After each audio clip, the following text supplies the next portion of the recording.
So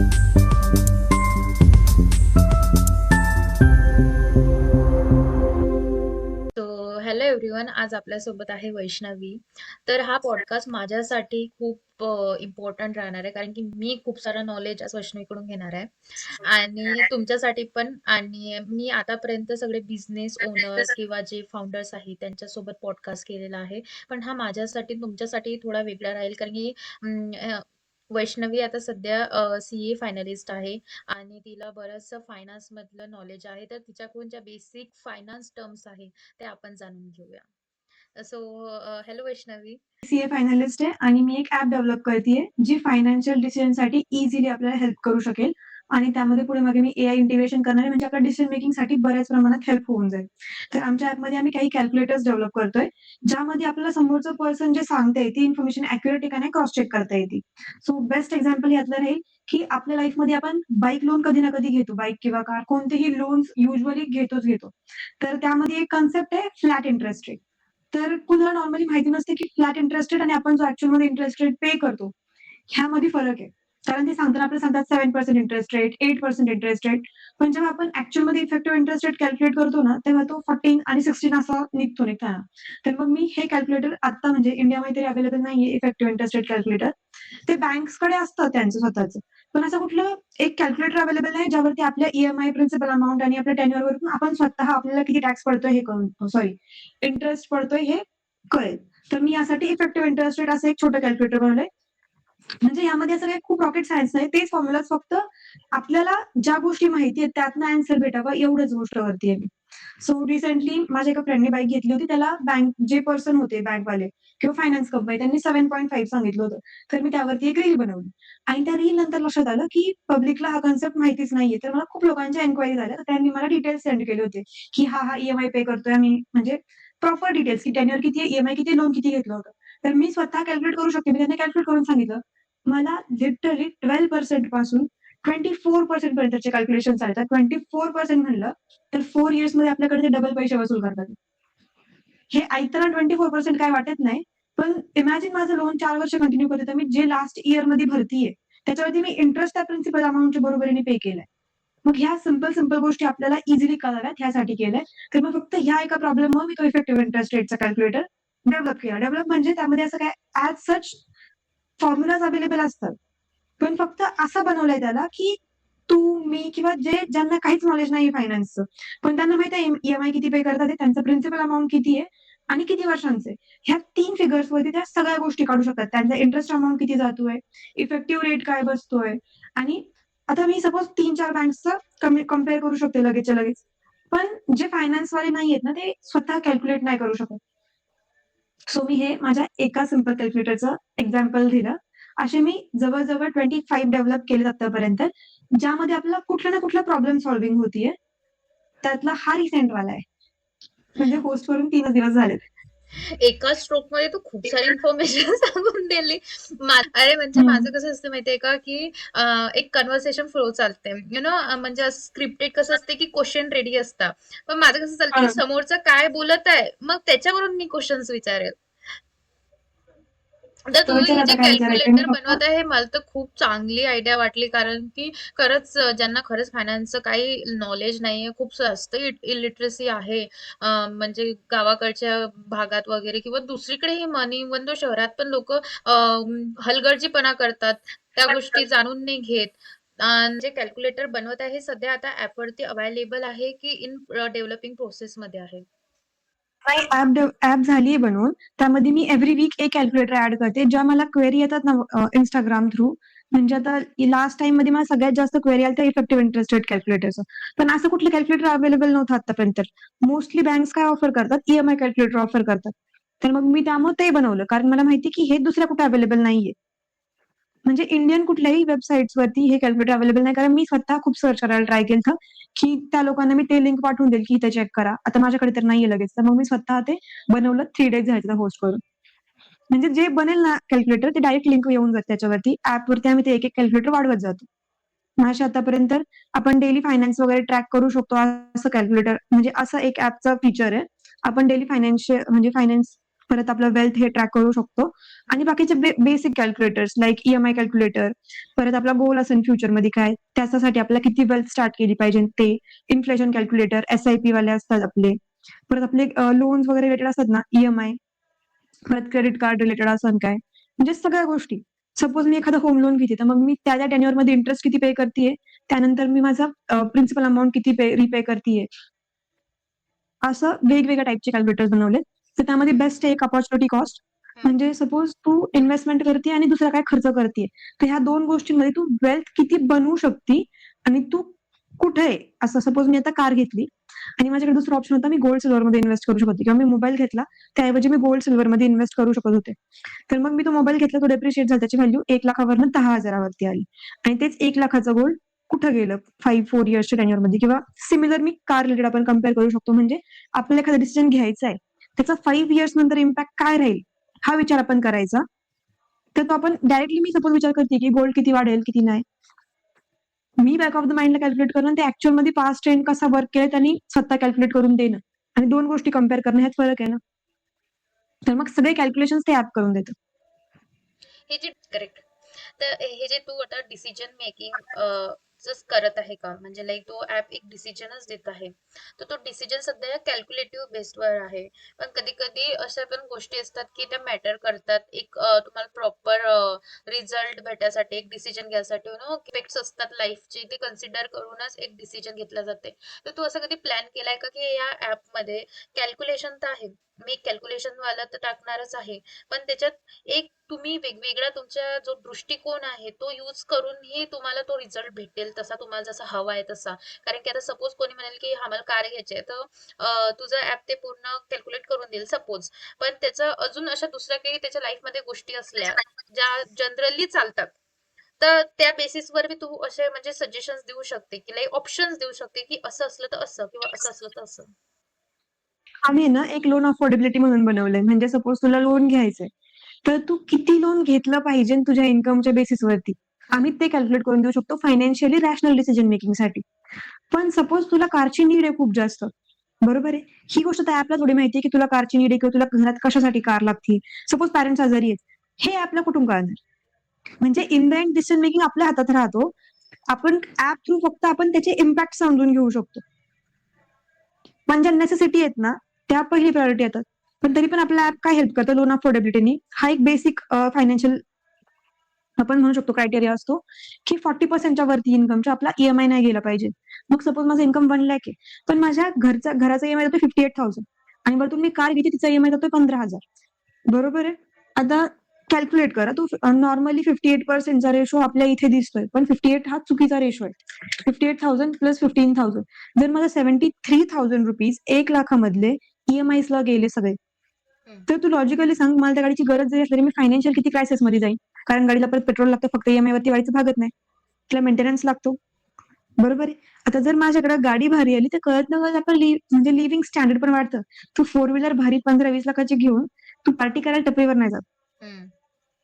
cost of living वाढतं. एक better गोष्ट आपल्याकडे आली ना की आपण त्या हिशोबाने आपली लाईफस्टाईल अपग्रेड करत जातो.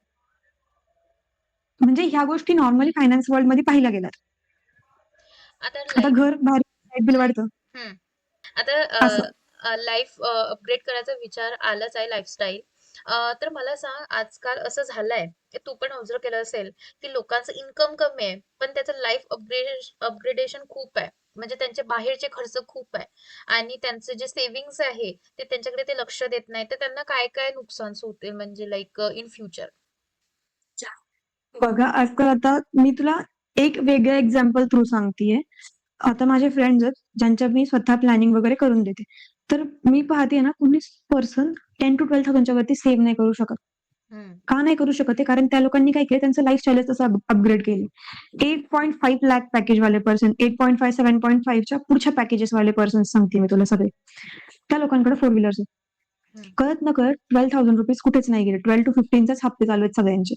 आणि जे काय स्टार्टिंग मंथ्स मध्ये साठवले होते ना, त्यामध्ये आयफोन, भारी वॉचेस, भारी वॉच म्हणजे आय कॅन लिटरली से की माझ्याकडं आतापर्यंत 1,000 रुपयाच्या वरचं वॉच कधी आलंच नाही.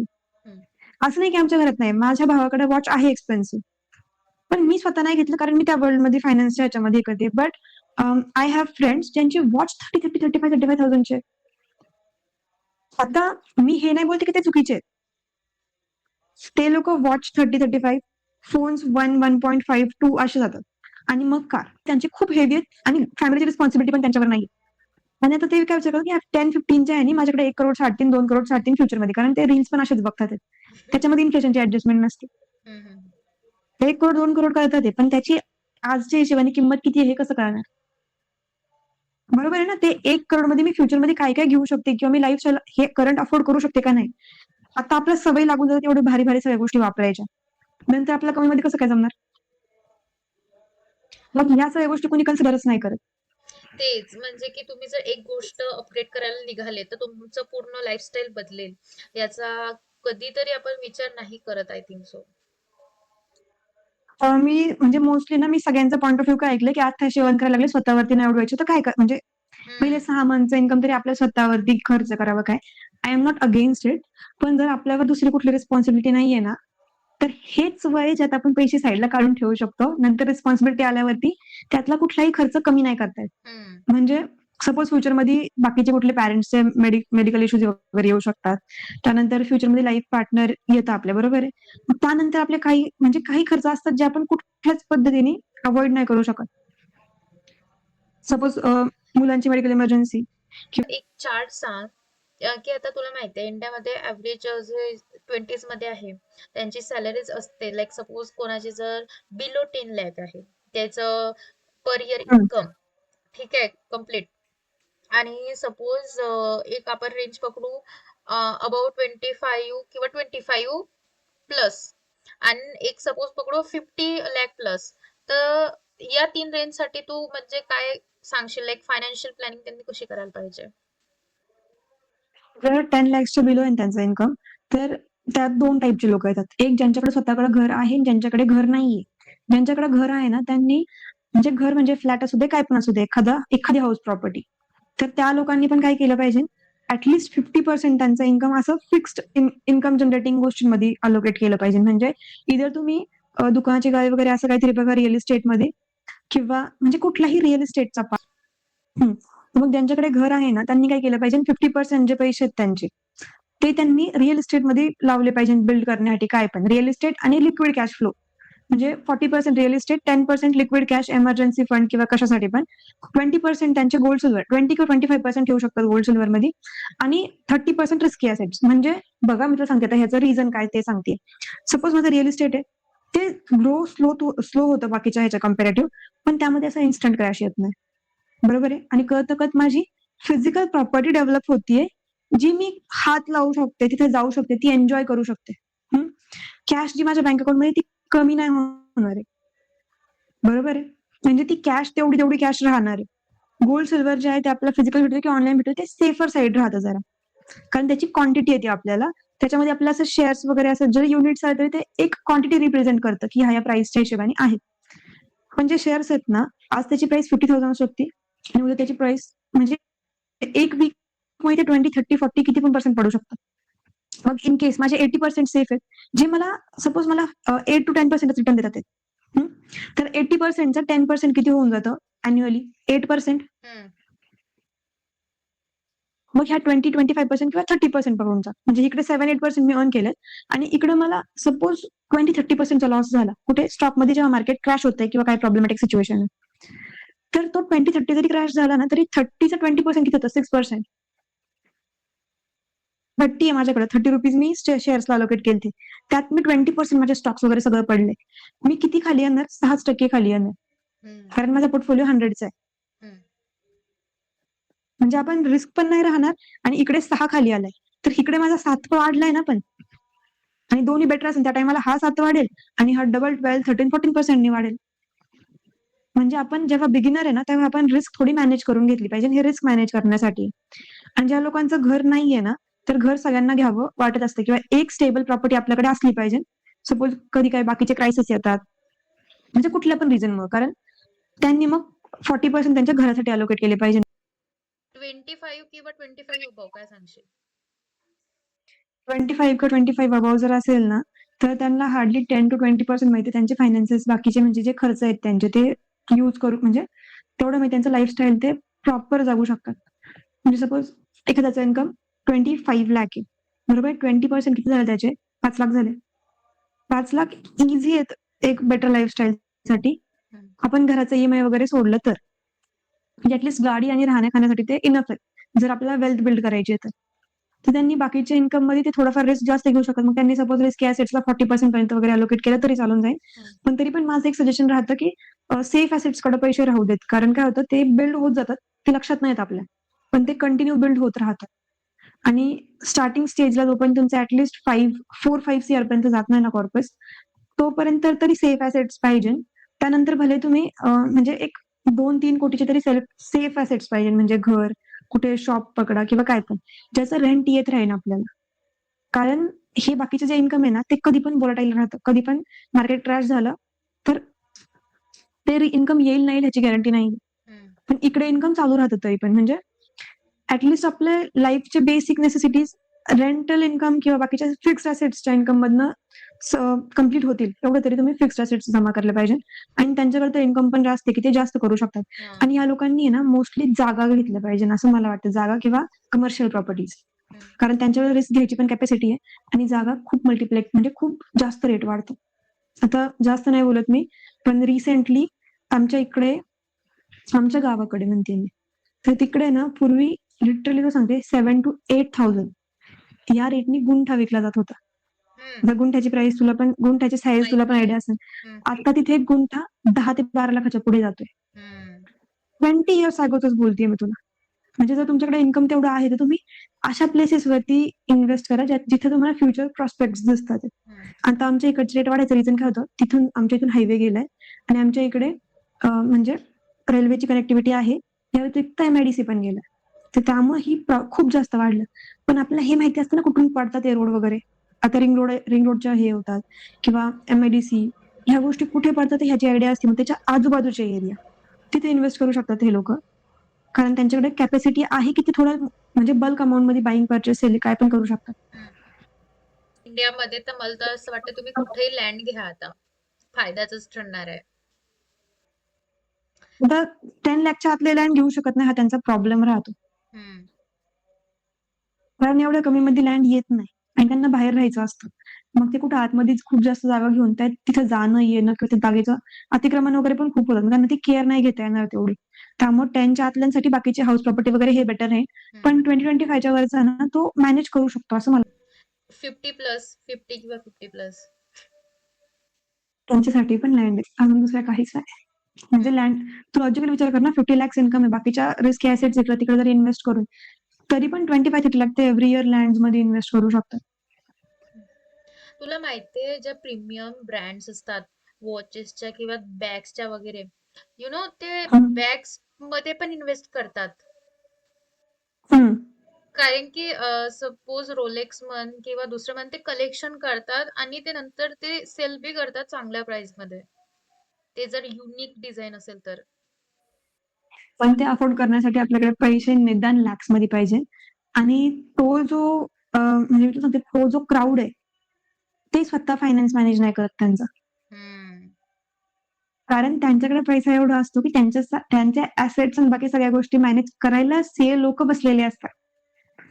तू लॉजिकल विचार कर ना, ज्या पर्सनची ही कॅपॅसिटी की तो 40-45 लाखची बॅग अफोर्ड करू शकतो, त्याचे फायनान्सेस मॅनेज आपण त्या पर्सनला ऍडवाइस नाही देऊ शकत. कारण त्याची तेवढी कॅपॅसिटी आहे की तो एक पर्सन बसवू शकतो त्याच्या गोष्टी मॅनेज करण्यासाठी. बरोबर. आता आपण फायनान्स मॅनेज वगैरे बद्दल बोलतच आहे. तर मला असा एक पॉइंट आठवला की जसं की आपत्कालीन सिच्युएशन्स येतात काही, जसं की लाईक कोरोना झालं किंवा वर्ल्ड वॉर 3 आता सुरू आहे. अशा सिच्युएशन्स मध्ये आपण कशी प्लॅनिंग करायला पाहिजे की ज्याच्यामुळे कशीही सिच्युएशन आली तरी आपली फॅमिली एकदम जास्त असं त्यांना ज्या बेसिक गरजा आहे त्याही त्यांच्या म्हणजे पूर्ण होतील असं. मी तुला मगाशी तेच सांगताना की आपल्याकडे रिअल इस्टेट का असावी, कारण काही जरी प्रॉब्लेमॅटिक सिच्युएशन असलं तरी राहायला घरं लागतात लोकांना. बरोबर आहे. त्यामुळे आपलं जर रिअल इस्टेटमध्ये इन्व्हेस्टमेंट असेल ना, घरं वगैरे अशा गोष्टी असतील जे आपल्याला रेंटल इन्कम देणार आहे, तर हे इन्कम तितकं इम्पॅक्ट नाही होत या सिच्युएशन्समध्ये. कोविडमध्ये पण लोक घरांमध्ये राहत होते. हम्म. बरोबर आहे. परत आता वर्ल्ड वॉर आहे तरी पण लोकं घरात राहणार. मग त्यामुळे रेंटल इन्कम किंवा रिअल इस्टेटमधली इन्व्हेस्टमेंट सेफेस्ट इन्व्हेस्टमेंट आहे. हम्म. मार्केट्स आत्ताच्या घडीला 26,000 वरनं 22,500 पर्यंत खाली आले.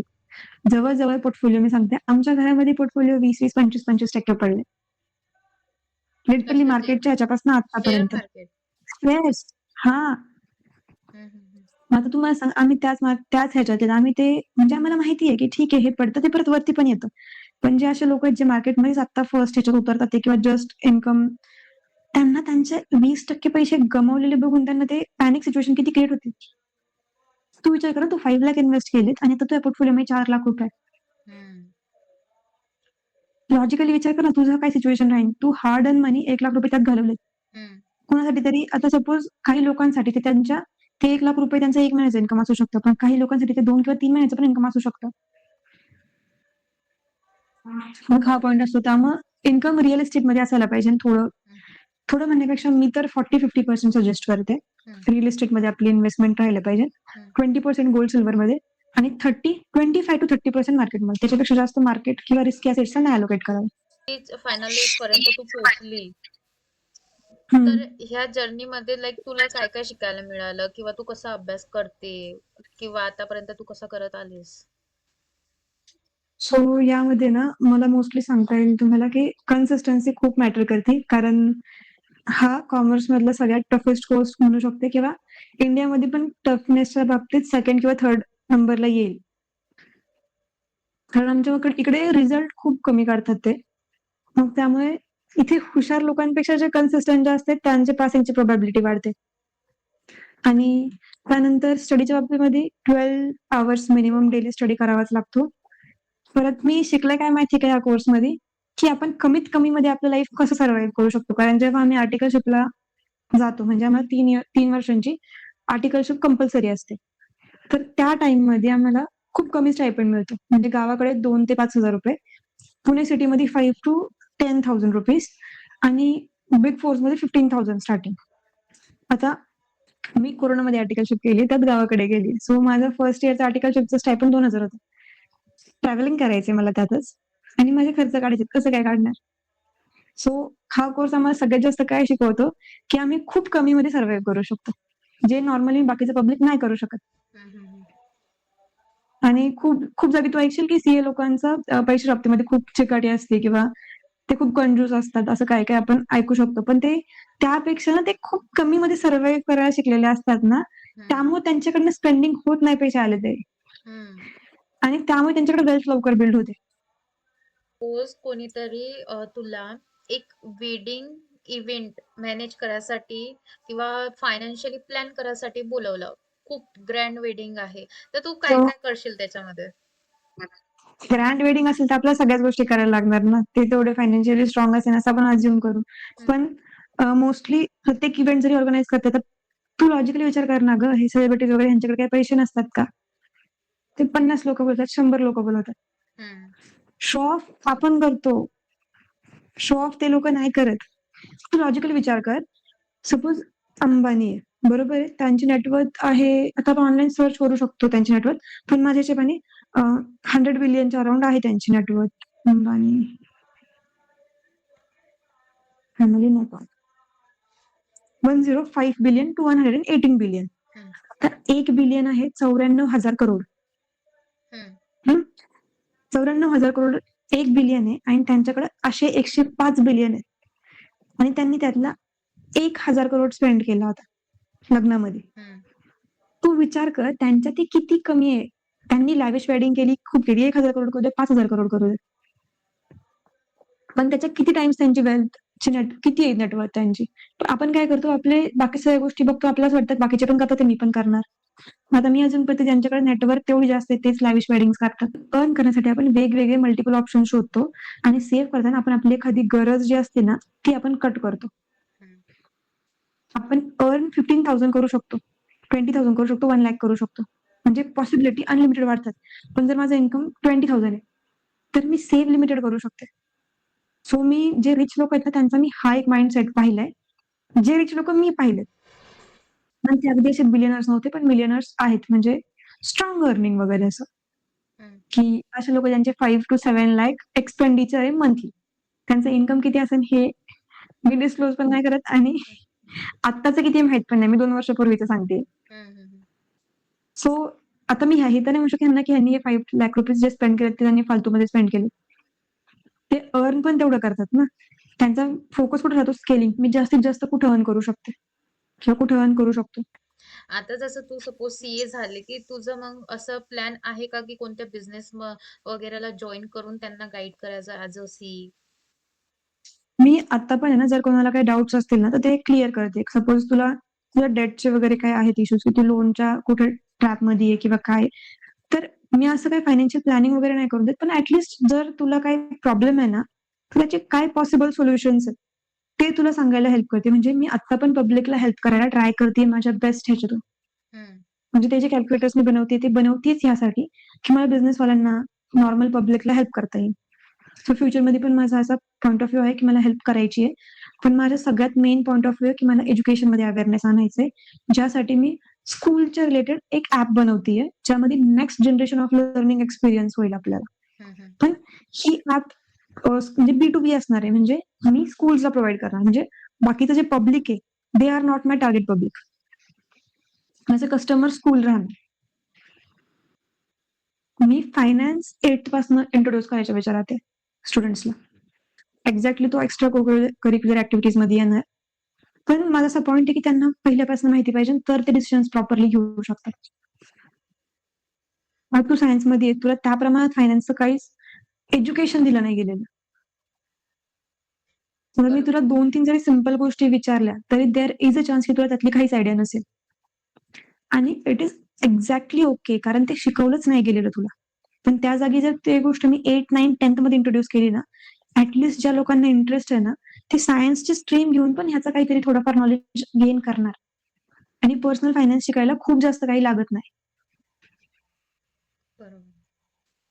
म्हणजे तुला अशा कोणत्या टाईपच्या क्युरीज लोक विचारतात फायनान्स बद्दल मला किंवा मोस्टली ना इंटरेस्टच्या रिलेटेड जास्त राहतात. म्हणजे त्यांचा लोनचा प्रॉब्लेम्स वगैरे असे विचारतात किंवा त्यांना म्हणजे आता मी 2-3 केसेसच्या अक्रॉस आले, ज्या लोकांनी त्यांचे ITR पहिले भरून घेतले होते.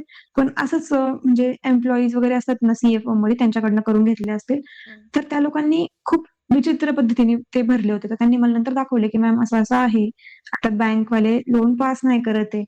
तर मग मी ह्या एक गोष्टीच्या अक्रॉस आले, की आपण पैसे वाचवण्यासाठी आपण ITR कोणाकडनं पण भरून घेतो. आणि मग नंतर ते प्रॉपरली क्वालिफाईड नसल्यामुळे त्यांच्या ITRमध्ये मिस्टेक खूप सापडतात. मग लोनला इश्यू येतात. जे लोनला इश्यू आले तेच लोक माझ्याकडे आहेत आणि मग मी त्यांचे ITRs चेक केले. मग त्यांना सांगितलं, की हे प्रॉब्लेम आहे, तुम्ही हे सॉर्ट करून घ्या. हम्म. आता ते ITR चुकीचे भरले गेल्यामुळे नंतर त्यांना परत अपडेटेड रिटर्न भरा, हे करा, ते करा. फीज उलटी वाढून जाते कमी व्हायच्या जागी.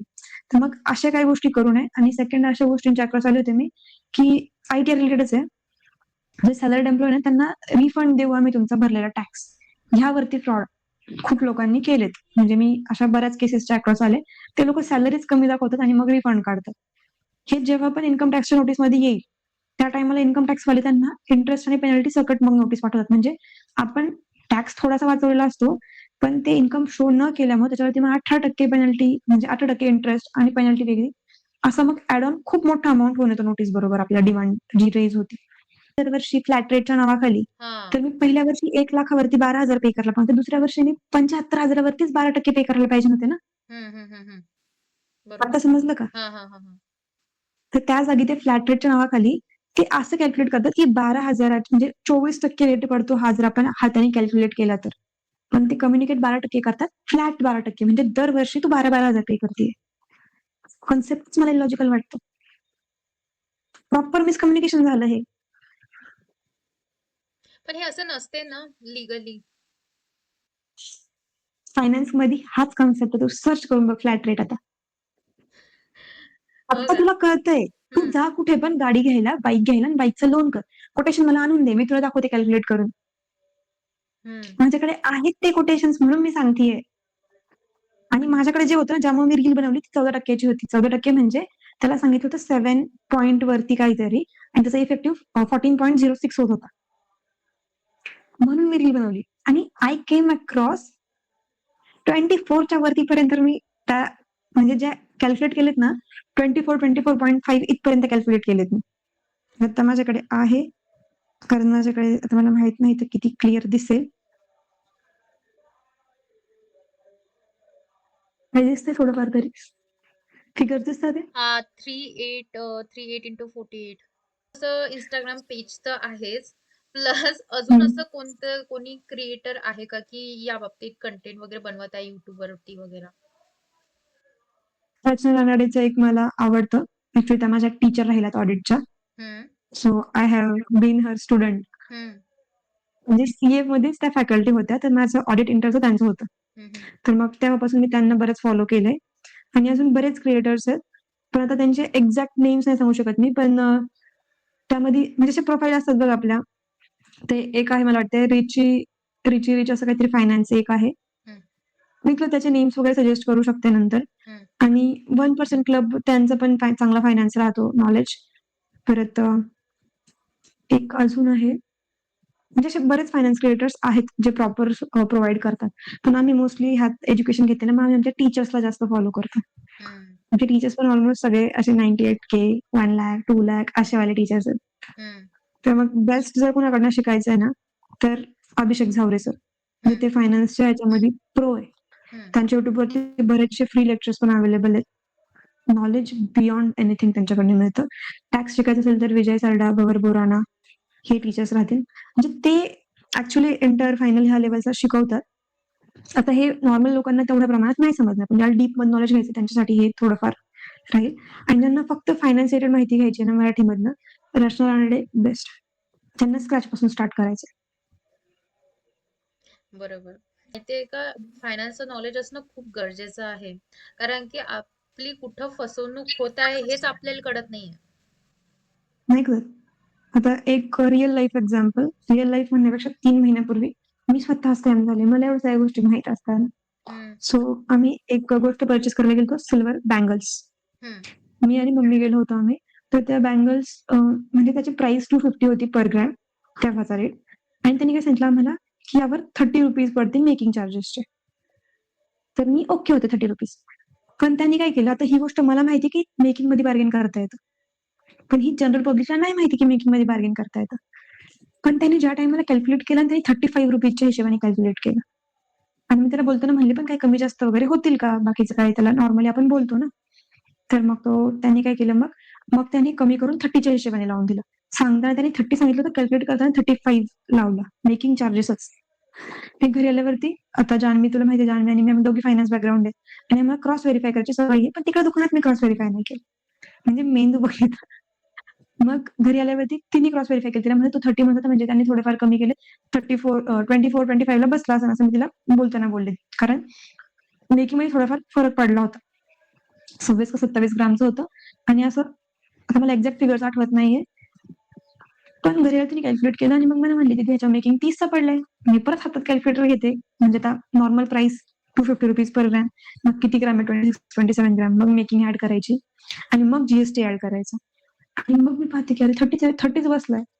मग मी त्याचे प्रिव्हियस कॅल्क्युलेशन्स चेक केले की त्याने आपला ही प्राइस सांगितली होती 7,800 का 7,200ला बसताना का 7,600 असं काहीतरी. पण ₹500-600 कमी केले होते ऑलरेडी त्याने त्याचे. मग मी कॅल्क्युलेट केलं, तर मग म्हणजे जेव्हा कॅल्क्युलेट केलं टोटल, तर मग मला रिअलाईज झालं की ब्रो आपणच स्कॅम झालो.